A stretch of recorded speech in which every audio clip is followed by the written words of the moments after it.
welcome back to the podcast. It is Friday, and dude, we have such a packed episode for you today. I am Taylor. And I am Morgan, wrapping up the week with some really interesting shifts in the AI landscape. Ready to get into it? So ready. We are talking Spotify taking on Notebook LM, Cohere dropping a massive open source model, Google's new agentic web crawler, and some wild IT stats.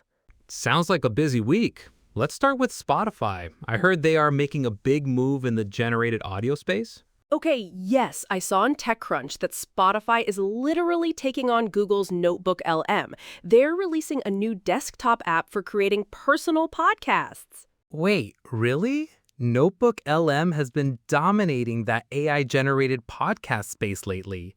Is Spotify just copying them, or is there an actual twist here? Dude, it is so cool. It is a research preview, rolling out in over 20 markets. You basically feed it stuff, and it generates a whole audio show for you. I mean, that makes sense for Spotify since audio is their whole ecosystem. But what does this mean for creators? Are we just going to drown in AI-generated noise? I kind of love it, though. Like, imagine taking your study notes or a bunch of articles and just listening to a custom Spotify podcast on your commute. Right. The utility's definitely there for personal use, but from a platform perspective, I worry about moderation. Notebook LM keeps it private, but Spotify is a distribution network. Yeah, that is a fair point. For now, it seems focused on personal creation, but people will try to publish them. It is wild how fast audio AI is moving. Absolutely. It will be interesting to see if this actually pulls users away from Google, or if it just normalizes AI podcasts even more. What is next on the list? Well, just think about the integration. Like, Spotify already knows all your music and podcast tastes. Imagine an AI host that perfectly matches your vibe.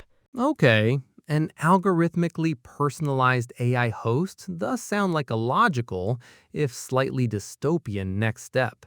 But let's move on to something a bit more open source. Yes, so over on the Decoder, Canadian AI company Cohere just open-sourced their strongest model yet. It is called Command A+, and dude, it is under an Apache 2.0 license. Oh wow, an actual Apache 2.0 license? That is huge.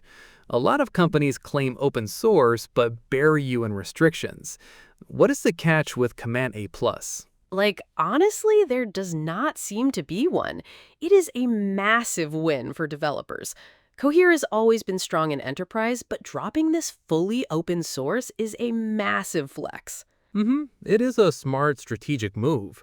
By giving away the weights freely, they commoditize the model layer and force competitors to justify their paid API costs. Exactly. And command models are usually insanely good at RAG, retrieval augmented generation. Developers are going to go crazy building custom enterprise apps with this without paying licensing fees. Right, but I have to wonder about the infrastructure costs to actually run Command A+. Open weights are great, but if it requires a massive GPU cluster, is it really accessible? Yeah, you probably need some serious hardware, but still, the fact that you can download it, modify it, and run it locally or on your own cloud is just so cool for privacy. Totally. It definitely puts pressure on Meta's Llama models and Mistral. The open source AI race is getting incredibly crowded, which is ultimately great for the ecosystem. I just love seeing companies that aren't OpenAI or Google making these massive plays. It feels like the community is getting so much power back, I agree. Decentralizing these powerful models is critical for long-term innovation. Speaking of Google, though, what is this next story about them auditing websites? Okay, so this is super interesting. The Decoder reported that Google is testing a new agentic-browsing category in its Lighthouse analysis tool. They are checking websites for a file called llms.txt. Wait, an llms.txt file? That sounds exactly like the old robots.txt we use for search engines, but specifically designed for AI agents. Is that the idea here? Yes, exactly. Dude, it is basically a map for AI. So when an AI agent visits your site, this file tells it exactly how to read and interact with your content. Oh, that is fascinating. So instead of an AI scraping the visual layout and getting confused by menus, it just reads a clean, structured text file. That makes agents way more reliable. Right. And Google putting this in Lighthouse means they are literally grading websites on how AI friendly they are.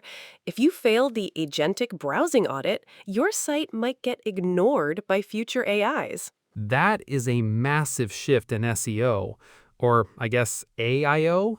If Google is pushing this standard, developers need to start treating AI agents as a primary audience, not just human users. It is so crazy to think about. Like, we're building websites for bots now.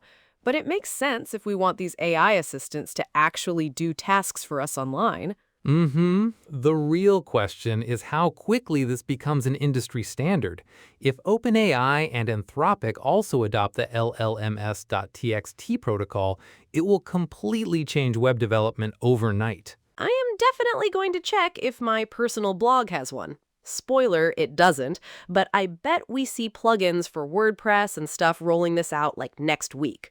Undoubtedly, the infrastructure to support agentic AI is maturing fast, which actually ties perfectly into our final story about how IT professionals are handling all this. Yes, perfect transition. So ZDNet just dropped a study showing that 96% of IT pros use AI now, like basically everyone.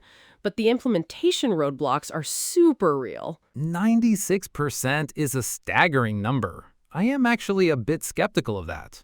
Are they truly deploying agentic applications or just using ChatGPT to write emails? Fair point. The study did highlight their top agentic applications, but the biggest takeaway for me was the new most valuable skill, validating AI outputs. People are realizing AI lies. Finally, we have been saying this for months. Generating content is easy, but verifying that a model didn't just hallucinate a critical piece of code or data is the actual hard part. Dude, totally. It is like we have moved past the wow, it can talk phase and into the okay, but is it actually doing the job right phase?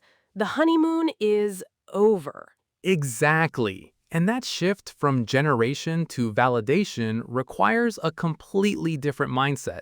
You need deep domain expertise to know when the AI is confidently wrong about a complex IT issue. Which kind of makes human experts more valuable, right? Like, you can't just fire your senior devs and replace them with agents if no one knows how to check the agent's work. Precisely. The AI acts as an accelerator, but the human remains the quality control gatekeeper. It is reassuring to see the industry recognizing validation as a core competency now. So true. It feels like 2024 was all about building the agents, and now we are actually figuring out how to manage them without everything breaking. Such a wild time in tech. It really is. The foundational models are getting better, but the human in the loop workflow is what actually delivers business value. I think that is a great place to wrap up the week. Definitely. What a week it has been. From Spotify's new AI podcasts to Google grading or websites for bots, the future is literally being built right now. Thank you all for tuning in and exploring the signal through the noise with us. Have a great weekend, everyone. We will be back on Monday.